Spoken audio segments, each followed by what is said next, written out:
வரலாற்று சிறப்பு வாய்ந்த உலகத் தமிழர் வம்சாவளி 11வது மாநாட்டின் ஒருங்கிணைப்பாளர் மதிப்பிற்குரிய தோழர் செல்வகுமார் அவர்களே, இந்த மாநாட்டில் பங்கேற்று உரையாற்றி அமர்ந்திருக்கிற மாண்புமிகு பினாங்கு மாநில அமைச்சர் சுந்தரராஜன் அவர்களே, உரையாற்றி விடைபெற்று சென்றிருக்கிற மாண்புமிகு முதல்வர் மற்றும் துணை முதல்வர் ஆகிய பெருந்தகைகளே, இந்த மாநாட்டில் காலை அமர்வில் நம்மிடையே மிகச் சிறப்பான ஒரு உரையை வழங்கி அமர்ந்திருக்கிற விஐடி நிறுவனத்தின் வேந்தர் பெருமதிப்பிற்குரிய அண்ணன் ஜி விஸ்வநாதன் அவர்களே, அவருடன் வருகை தந்திருக்கிற அருமை தோழர் இளவல் விஐடி செல்வம் அவர்களே, எனக்கு முன்னர் இங்கே உரையாற்றி அமர்ந்திருக்கிற சட்டமன்ற உறுப்பினர் மதிப்பிற்குரிய அண்ணன் ஈஸ்வரன் அவர்களே, எனக்கு முன்னர் இங்கே உணர்ச்சிகரமாக தமிழர்களின் நிலை குறித்து எடுத்துரைத்து உலக அரங்கில் தமிழர்களுக்கென்று ஒரு நாடு தேவை என்பதை வலியுறுத்தி உரையாற்றி அமர்ந்திருக்கிற தமிழக வாழ்வுரிமை கட்சியின் தலைவர் சட்டமன்ற உறுப்பினர் அன்பு இளவல் தி வேல்முருகன் அவர்களே, வழக்குரைஞர் பாண்டித்துரை அவர்களே, கவிஞர் ரவி பாரதி அவர்களே,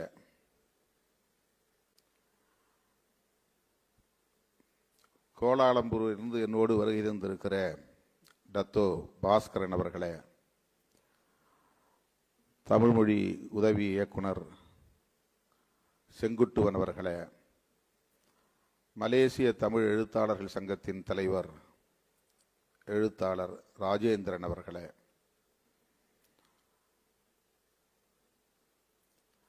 பல்வேறு நாடுகளில் இருந்து இந்த மாநாட்டுக்கு வருகை தந்திருக்கிற தமிழ் சொந்தங்களே, உங்கள் அனைவருக்கும் என்னுடைய பணிவார்ந்த வணக்கத்தை தெரிவித்துக் கொள்கிறேன். அன்பு சகோதரர் செல்வகுமார் அவர்கள் தொடர்ந்து 11வது ஆண்டாக இந்த மாநாட்டை வெற்றிகரமாக ஒருங்கிணைத்து நடத்தி வருகிறார். இதுவரையில் 10 மாநாடுகளை தமிழ்நாட்டிலேயே நடத்தியவர் இந்த முறை பினாங்கு மாநில முதலமைச்சர் மாண்புமிகு அமைச்சர் சுந்தரராஜன் உள்ளிட்ட அந்த பெருந்தகைகளின் ஒத்துழைப்போடு 11வது மாநாட்டை பினாங்கு மாநிலத்திலே மிகச் சிறப்பாக வெற்றிகரமாக நடத்தி கொண்டிருக்கிறார். இந்த மாநாட்டிலும் பங்கேற்கிற வாய்ப்பை எனக்கு அவர் வழங்கியதற்காக முதலில் அவருக்கு என்னுடைய நெஞ்சார்ந்த நன்றியை தெரிவித்துக் கொள்கிறேன். அவருடைய தொடர் முயற்சி பாராட்டுதலுக்குரியது. தமிழராய் நாம் ஒருங்கிணைய வேண்டும், உலக அரங்கில் தலை நிமிர வேண்டும் என்கிற அந்த வேட்கையோடு, தொலைநோக்கு பார்வையோடு இந்த மாநாடுகளை அவர் ஆண்டுதோறும் நடத்தி வருவது பெருமை அளிக்கிறது, மகிழ்ச்சி அளிக்கிறது. மாண்புமிகு அமைச்சருடைய அண்ணன் ராஜகண்ணப்பன் அவர்கள் காலை அமர்விலே பேசினார்.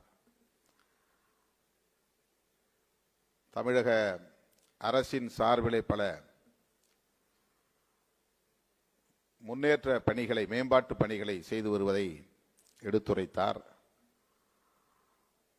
அங்கிருந்து காதி மற்றும் கதர் தொழில் வளர்ச்சி தொடர்பான கண்காட்சியகத்தையும் இங்கே அமைத்திருக்கிறார். இதுபோல ஒவ்வொரு மாநாடுகளிலும் வணிகம் வர்த்தகம் தொடர்பான ஒருங்கிணைவையும் சிறு குறு தொழில் தொடர்பான வளர்ச்சியையும் கருத்தில் கொண்டு செல்வகுமார் அவர்கள் இந்த மாநாடுகளை ஒருங்கிணைக்கிறார் என்பதுதான் சிறப்புக்குரியது. வெறும் மொழி உணர்வு இன உணர்வு மட்டுமே தமிழர்களை தலைநிமிர வைத்து விடாது. அனைத்து தளங்களிலும் நாம் மேம்பட வேண்டும். அதற்கு இது போன்ற மாநாடுகளின் வழியாக நிகழ்கிற சந்திப்புகள் உதவும். ஒருவருக்கொருவர் சந்தித்துக் கொள்வது, உறவாடுவது, அந்த உறவை வளர்த்து கொள்வது, அந்த உறவை மேம்படுத்திக் கொள்வது, அதன் மூலம் தொழில் வணிகம் உள்ளிட்ட பொருளாதார வளர்ச்சியை மேம்படுத்துவது. வெறும் கூலி தொழிலாளர்களாக மட்டுமே தமிழர்கள் இருந்துவிடக்கூடாது. சிறு சிறு முதலீடுகளின் மூலமாக சொந்த காலில் நிற்கக்கூடிய அளவுக்கு தமிழர்கள் வளர்ச்சி பெற வேண்டும் என்பது குமார் அவர்களின் இந்த முயற்சி மேம்போக்கான ஒரு முயற்சி அல்ல. மொழி இன உணர்வு என்கிற அடிப்படையிலான உணர்ச்சி சார்ந்த பிரச்சனையாக மட்டுமே அவர் இதை அணுகவில்லை. பொறுப்புணர்வோடு, தொலைநோக்கு பார்வையோடு, சமூக அக்கறையோடு தமிழ் சமூகம் உலக அரங்கில் தலைநிமிர்ந்து வாழ வேண்டும் என்கிற அடிப்படையில் இத்தகைய மாநாடுகளை ஒருங்கிணைக்கிறார் என்பதை எண்ணி நான் பெருமைப்படுகிறேன், மகிழ்ச்சி அடைகிறேன், அவரை நெஞ்சார பாராட்டுகிறேன்.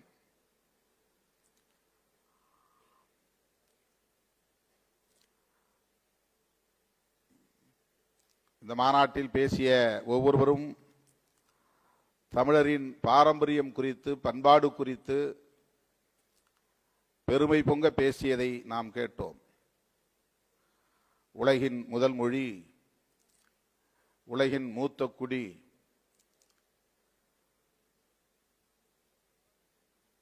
இன்றைக்கும் உலக அரங்கில்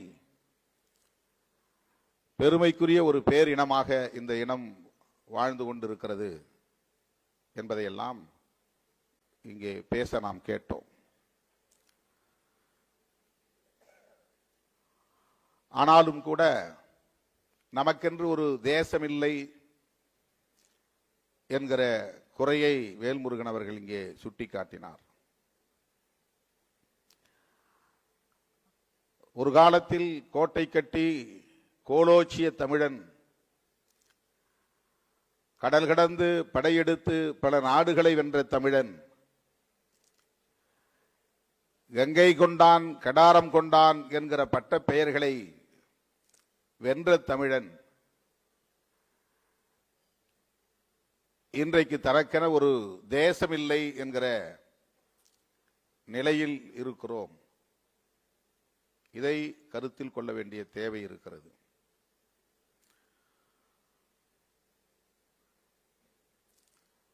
ஆண்ட தமிழ் இனம் அதிலிருந்து எப்படி வழுவியது அல்லது வீழ்ந்தது என்பதை நாம் அறிந்து கொள்ள கடமைப்பட்டிருக்கிறோம்.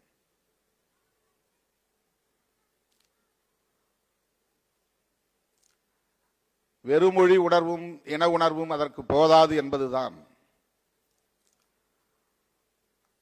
அரசியல் களத்தில் நாம் ஆற்ற வேண்டிய பணிகள் ஏராளம் இருக்கிறது என்பதுதான் உணர வேண்டிய ஒன்று.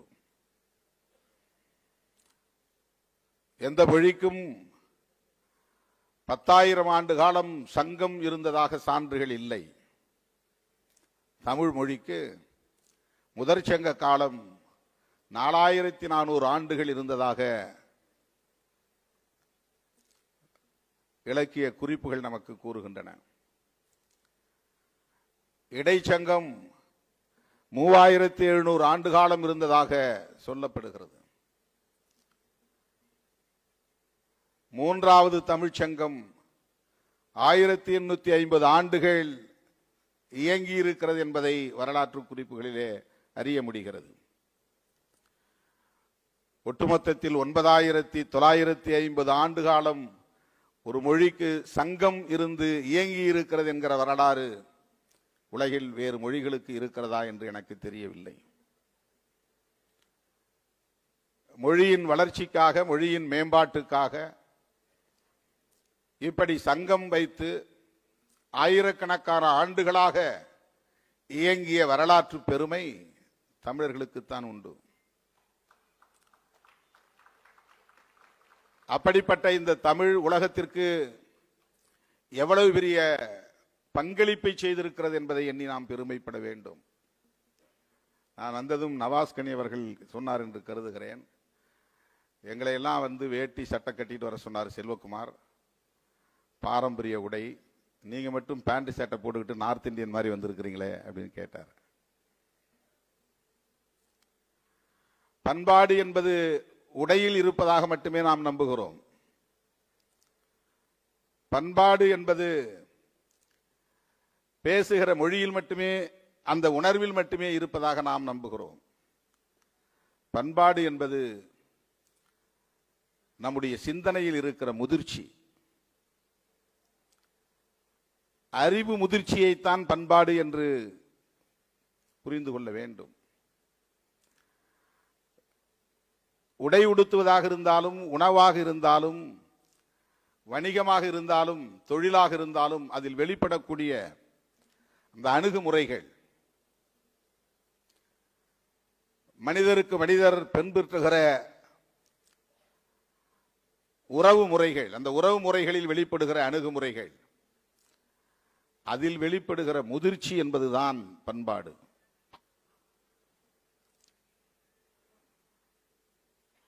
உலகுக்கு நாம் என்ன மனித குலத்துக்கு வழங்கி இருக்கிறோம்,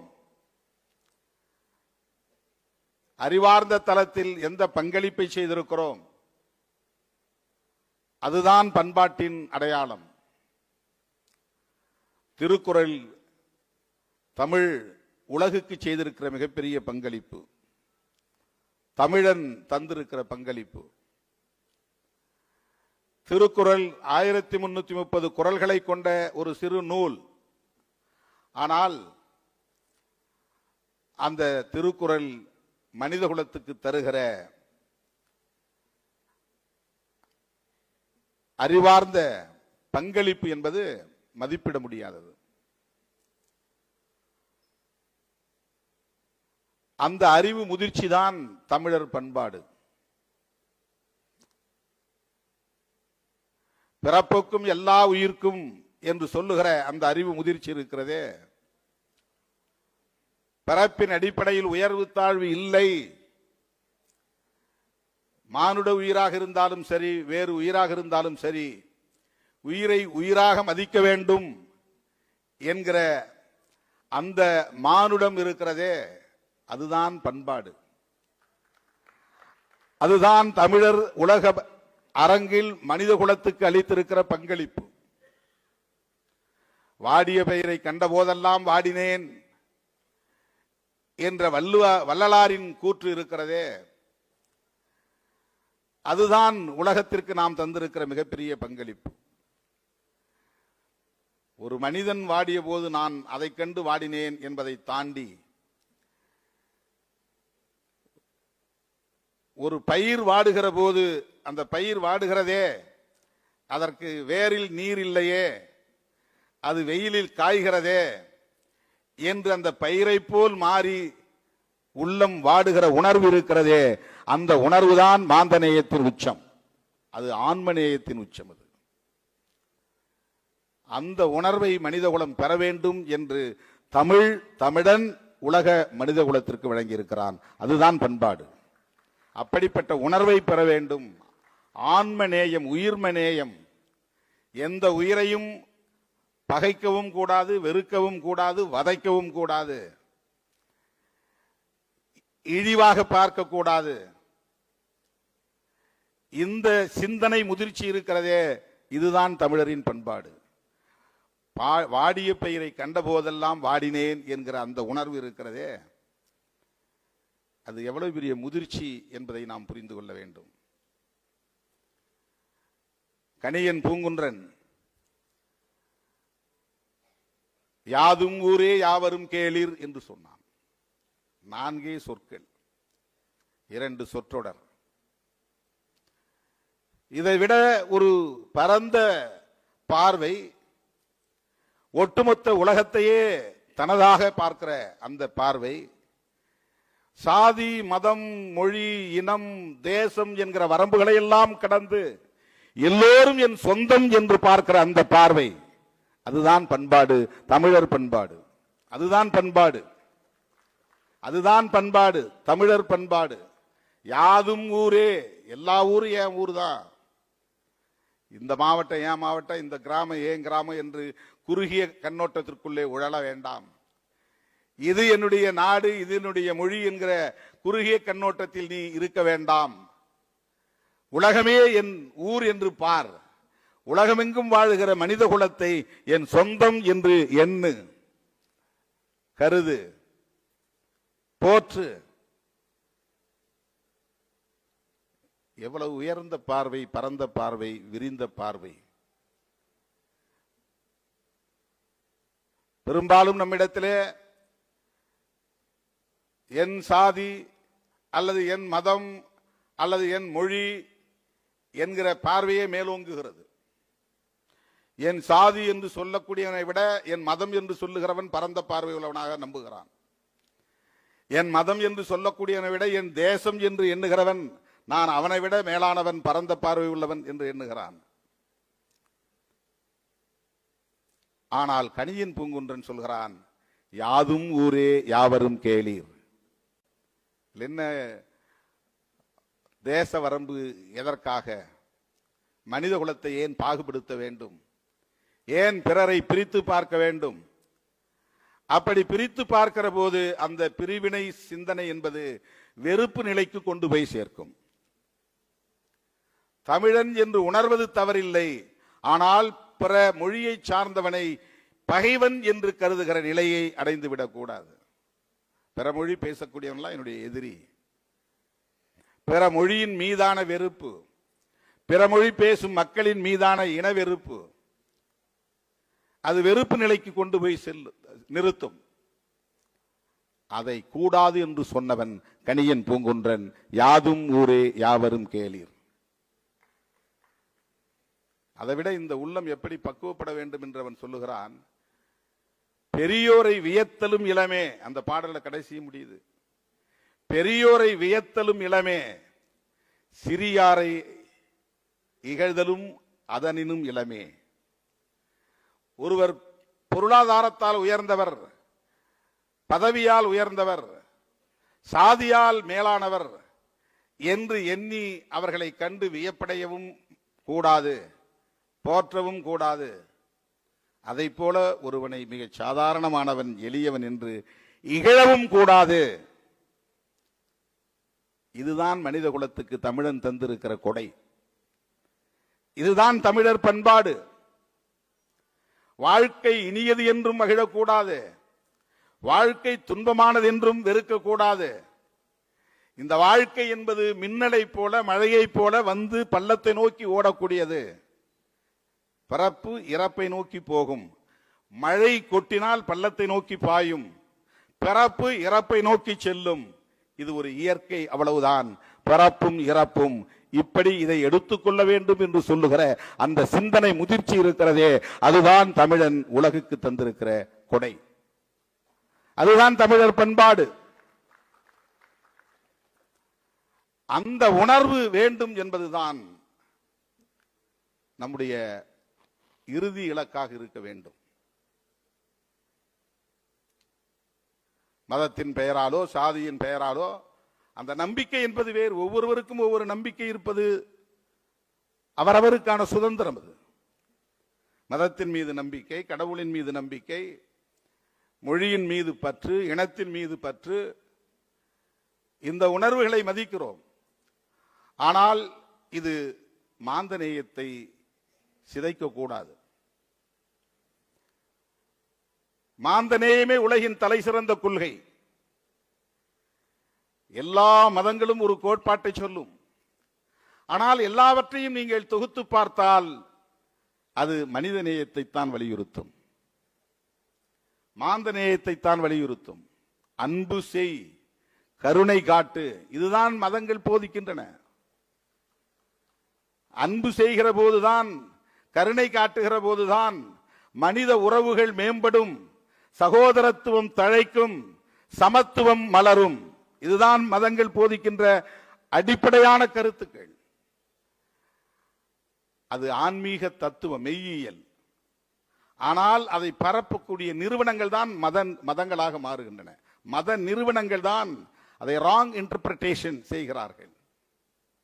தவறாக திரித்து சொல்லுகிற ஒரு நிலையை, பரப்புகிற நிலையை நாம் பார்க்கிறோம். இன்ஸ்டிடியூஷன் என்பது வேறு, பிலாசபி என்பது வேறு. கிறிஸ்டியானிட்டி என்பது பிலாசபி, இஸ்லாம் என்பது பிலாசபி, இந்துயிசம் என்பது பிலாசபி, புத்திசம் என்பது பிலாசபி. அந்த கருத்தியலை, அந்த மெய்யியலை பரப்புவதற்காக நிறைய இன்ஸ்டிடியூஷன்ஸ் உருவாகும். அது மதம் என்று அழைக்கப்படுகிறது. அதுதான் நிறுவனங்களாக மாறுகிறது. அதில் ஒரு ஹைரார்க்கியில் வந்து விடுகிறது. கோவில் வந்து விட்டால் குரு தேவைப்படுகிறார், நிர்வாகத்திற்கு தலைவி தேவைப்படுகிறார், அப்புறம் தலைவர் தேவைப்படுகிறார், அப்புறம் விதிமுறைகள் தேவைப்படும், அப்புறம் வரி வசூல் வரும், அப்புறம் வரவு செலவு கணக்கு வரும். இதுவெல்லாம் தத்துவத்திலே கிடையாது. வழிபாட்டு முறை, சடங்கு சம்பிரதாயங்கள், இது தத்துவங்களில் கிடையாது. ரிச்சுவல்ஸ் என்பது ரிலீஜனோடு சம்பந்தப்பட்டது. பிலாசபி என்பது தனியானது, மெய்யியல் என்பது தனியானது. அதே போல்தான் தமிழர் என்கிற ஒரு இனம் தன்னுடைய தனித்துவத்தை பாதுகாத்துக் கொள்ள வேண்டிய தேவையை உணர்வது என்பது வேறு. ஆனால் தமிழர் என்கிற நிலையை கட்டி காப்பாற்றுவதற்காக பிற இனத்தின் மீதான வெறுப்பை உமிழ்வது என்பது ஒரு அமைப்பு முன்னெடுக்கிற அரசியல், அல்லது ஒரு கட்சி முன்னெடுக்கிற அரசியல், அல்லது ஒரு இயக்கம் முன்னெடுக்கிற அரசியல். அது வேறு, இது வேறு. மொழியின் மீதான பற்று, மொழியின் மீதான ஈடுபாடு என்பது ஒரு நீண்ட நெடிய பாரம்பரியமுள்ள ஒரு இனத்தின் தனித்துவத்தை பாதுகாத்துக் கொள்வதற்கான ஒரு விழிப்புணர்வு. அந்த விழிப்புணர்வு தேவை. மொழி உணர்வு என்பது வரலாற்று விழிப்புணர்வாக இருக்க வேண்டும், வரலாற்று பின்னணியுடன் கூடிய ஒரு விழிப்புணர்வாக இருக்க வேண்டும். அண்ணன் அவர்கள் சொன்னதைப் போல இன்றைக்கு உலகத்தில் 7 மொழிகள் தான் நீடித்து வாழுகின்றன என்பதை எடுத்து சொன்னார்.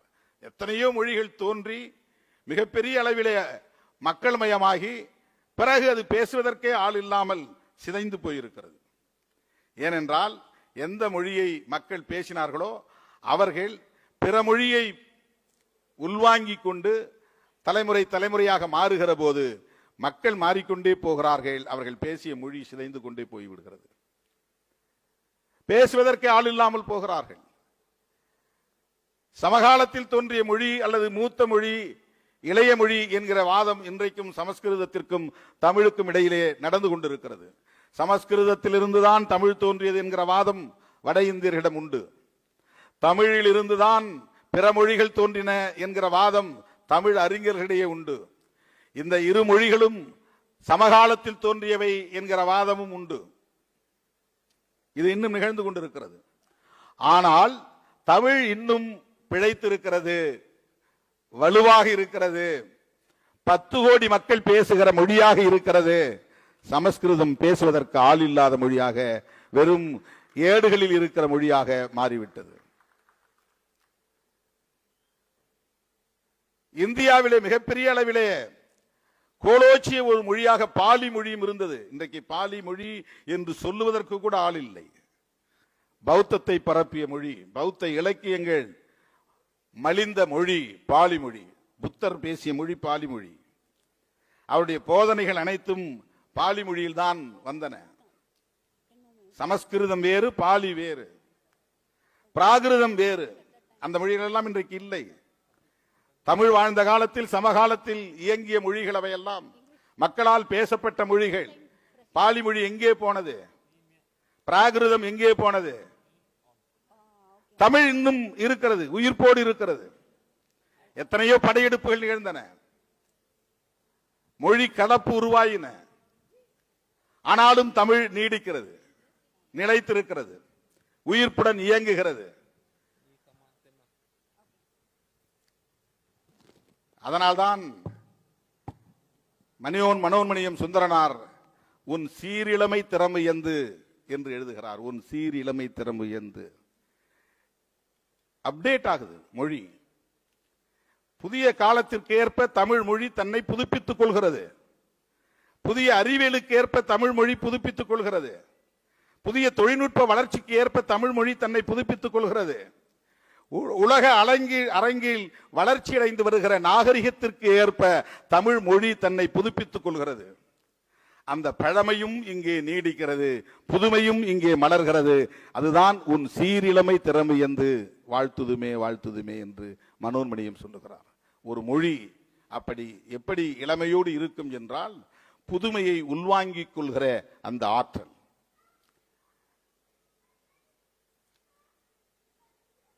தெலுங்கிலே இருக்கிற சமஸ்கிருதத்தை பிரித்தால் மிச்சம் இருப்பது, எஞ்சி இருப்பது தமிழ்தான். மலையாளத்திலே சமஸ்கிருதத்தை நீக்கிவிட்டால் எஞ்சுவது தமிழ்தான், மலையாளம் இருக்காது. கன்னடத்திலே இருக்கிற சமஸ்கிருதத்தை நீக்கிவிட்டால் எஞ்சுவது தமிழ்தான், கன்னடம் என்ற ஒரு மொழி இருக்காது. ஆனால் தமிழில் கலந்த பிற மொழிகளை நீக்கினாலும் தமிழ் எஞ்சி இருக்கும், தமிழ் உயிரோடு இருக்கும். பிற மொழி இல்லாமல் இயங்கக்கூடிய, கலப்பு சொற்கள் இல்லாமல் இயங்கக்கூடிய உயிர்ப்பு ஆற்றல் தமிழுக்கு உண்டு.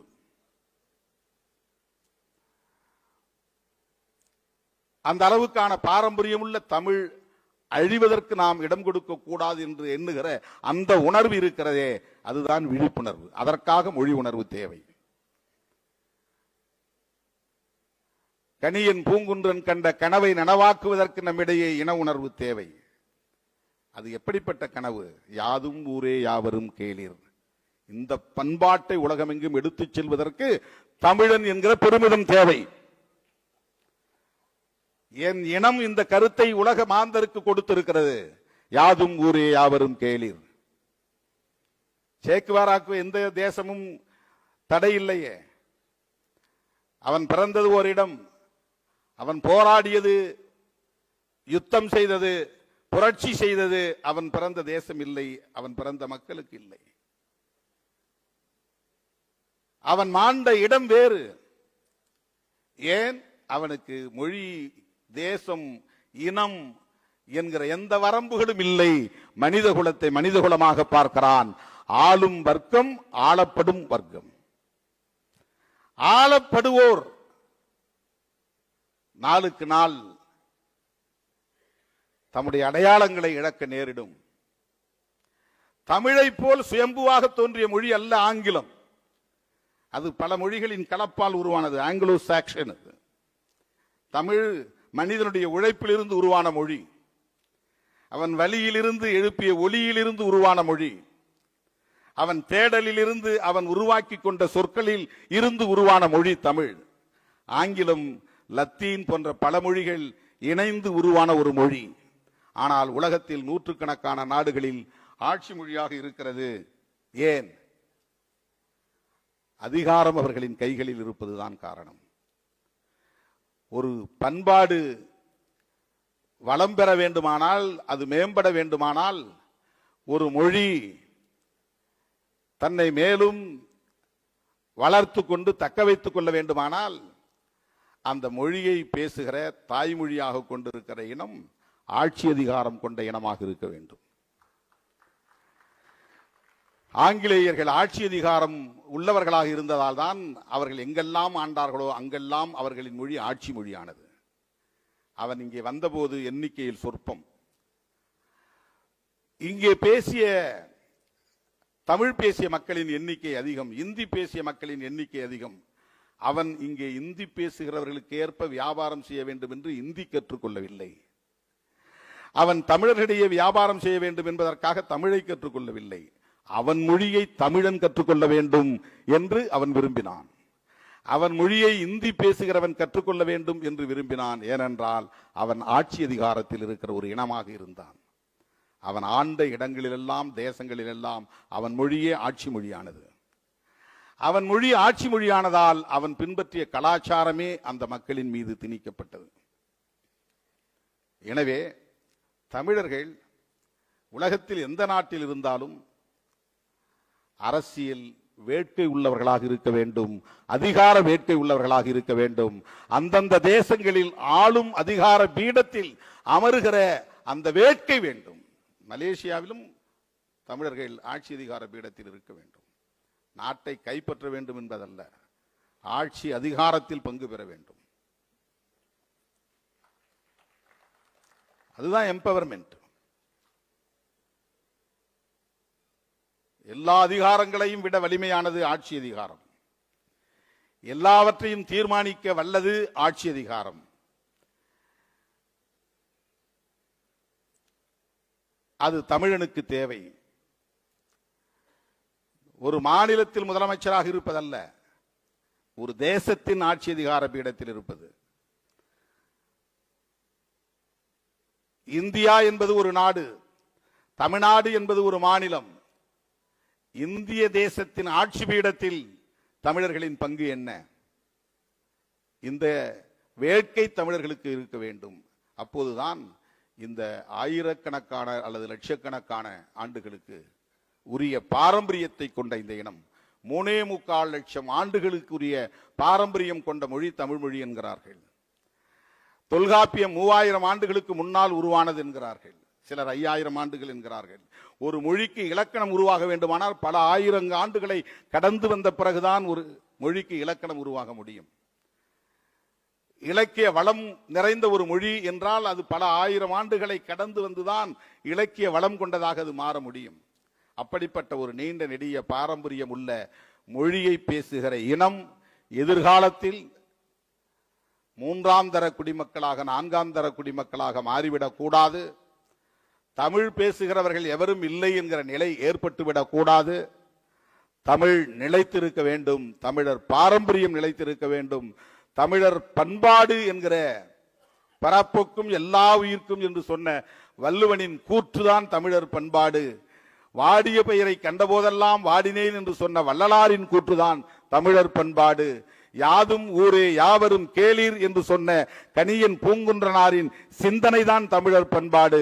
இந்த தமிழர் பண்பாட்டை தக்க வைப்பதற்கு, பாதுகாப்பதற்கு, உலகமெல்லாம் கொண்டு போய் சேர்ப்பதற்கு நமக்கு இன உணர்வும் மொழி உணர்வும் தேவை என்பதை சொல்லி இந்த வாய்ப்புக்கு நன்றி கூறி முடிக்கிறேன். நன்றி, வணக்கம்.